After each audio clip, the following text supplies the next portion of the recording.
पे लिख के लेके आती है, डेट्स लिख के आती है, इनको कुछ याद नहीं होता। कारण सिर्फ इसका एक है कि अक्यूज को गलत तरीके से फंसाया जाता है। रियल धरना प्रदर्शन एलजी हाउस तक लेके जाएंगे। लोकतांत्रिक की हत्या बिल्कुल हो रही है, क्योंकि एक के बाद ये जो एलजी है, सरकार है, कभी कोई इससे पहले भी एक वो भी एक्ट लागू करने की किया था, लेकिन वो भी वकीलों ने वापस करा दिया।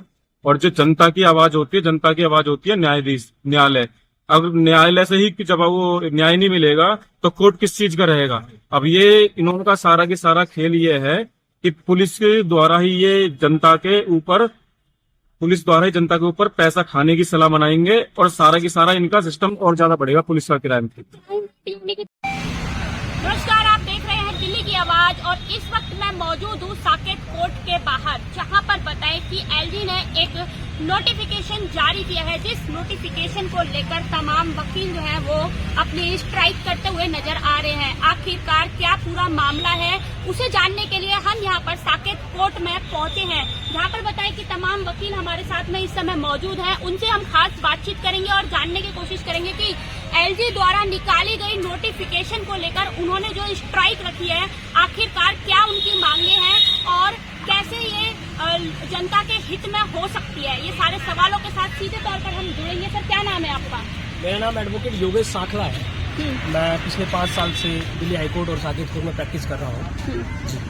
अच्छा, ये बताइए कि जो ये नोटिफिकेशन जारी हुई है, क्या नोटिफिकेशन जारी हुई है और क्या मांगों को लेकर आप स्ट्राइक कर रहे हैं?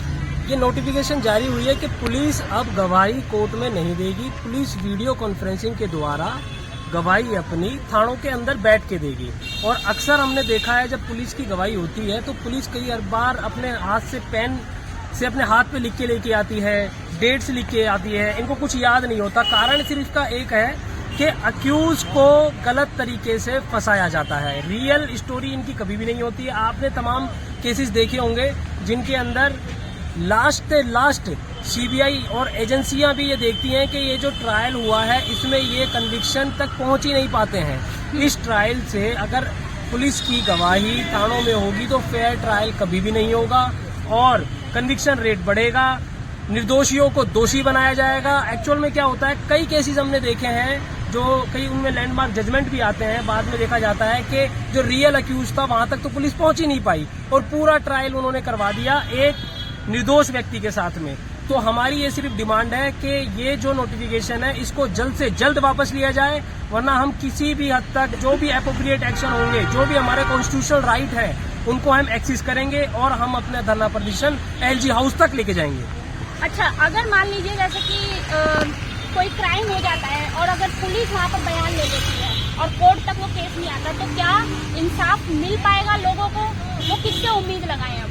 बिल्कुल भी नहीं मिल पाएगा, क्योंकि केस को अगर वहीं पर रफा दफा कर देंगे तो वो जो है पुलिस वाले अपने हिसाब से बयान लिखते होते हैं। पुलिस वाले जब अपने हिसाब से बयान लिखते होते हैं तो उसके अंदर में वो कुछ भी हेराफेरी कर देते हैं। उस चीज को हम क्रॉस नहीं कर पाएंगे। अगर पुलिस वाले अपने एंड से गवाही देंगे पुलिस स्टेशन से तो हम लोग उसको क्रॉस नहीं कर पाएंगे कौन सही है। ये चीज जनता के सामने भी नहीं आ पाएगी, ये सब चीजें कोर्ट के सामने भी नहीं आ पाएगी, जिससे जो है फेयर ट्रायल नहीं हो पाएगा और जो दोषी है उसको जो है कड़ी से कड़ी सजा मिल पाएगी।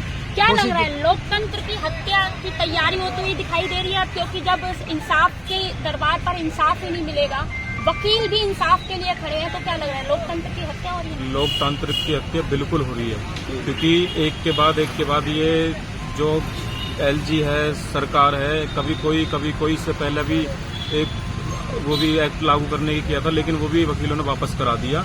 और जो जनता की आवाज होती है न्यायालय। अगर न्यायालय से ही जब वो न्याय नहीं मिलेगा तो कोर्ट किस चीज का रहेगा। अब ये इन्होंने सारा की सारा खेल ये है कि पुलिस द्वारा ही जनता के ऊपर पैसा खाने की सलाह बनाएंगे और सारा की सारा इनका सिस्टम और ज्यादा बढ़ेगा पुलिस का क्राइम। तो क्राइम रेट यानी कि बढ़ता हुआ नजर आएगा, घटता हुआ नजर नहीं आएगा? बिल्कुल, क्राइम रेट बढ़ता हुआ नजर आएगा। और मैं ये आपके चैनल से माध्यम से कहना चाहूंगा कि इस आवाज को जो वकील लड़ रहे हैं ना, इसको आम जनता को भी आना चाहिए, क्योंकि फेयर तभी हो पाएगा। क्योंकि ये जो वकीलों की लड़ाई है ना, ये उनकी पर्सनली पूरी जनता तक की लड़ाई है, जमीन से लेके पूरे हर तरीके न्यायाधीश तक लड़ाई है। हम आपके चैनल से एक चीज और कहना चाहेंगे कि इसमें जो है सिर्फ ये नहीं है कि हम जनता के ये कर रहे हैं कि कोर्ट को जो है कोर्ट के सामने ना लाएं, उसको जो है वहीं से खत्म करें और इसको जो है फेयर ट्रायल ना मिल पाए। उसकी जो फेयर ट्रायल की सब कुछ खत्म कर रहे हैं लोग। अच्छा, आपसे सवाल है कि जैसे अब मान लीजिए क्राइम जो लोकतंत्र की हत्या होती दिखाई दे रही है, इफेक्टिव कितना पड़ेगा वकीलों के ऊपर भी, क्योंकि अब वकीलों का काम होता है इंसाफ दिलाना और लोगों को इंसाफ मिल नहीं पाएगा, तो क्या इफेक्टिव पड़ेगा इस पर जनता के ऊपर? इसमें कोई भी अगर क्लाइंट्स हमारे पास में आते हैं तो वो ये समझ के आते हैं कि हमारे साथ में पुलिस ने गलत किया है और ये हमें इंसाफ दिलाएंगे। और अगर इस तरह का नोटिफिकेशन ये जारी रहा और कंटिन्यू आ गया अपना समाज में, तो उसमें जो स्टेटमेंट होंगी वो पुलिस की थाने में ही होंगी। हम उससे क्या क्रॉस करेंगे? क्रॉस एक ऐसी वकालत में, एक लोकल लैंग्वेज में हम कहते हैं कि क्रॉस एग्जामिनेशन जो है वो रीढ़ की हड्डी है वकालत की। अगर वही फेयर नहीं होगा तो उसके बाद में कन्विक्शन रेट और ज्यादा बढ़ जाएंगे, उससे क्राइम नहीं बढ़ेगा, उससे क्राइम थोपा जाएगा लोगों पे और उसे प्रूव भी कर जाएगा, क्योंकि स्टेटमेंट उसकी होगी थाने में होगी। हम क्रॉस एग्जामिनेशन हम मांगे ये रख रहे हैं कि इसको जल्द से जल्द वापस लिया जाए। अगर भाई वो वापस नहीं करते तो हम कंटिन्यू रखेंगे स्ट्राइक। क्या मांगे हैं आपकी?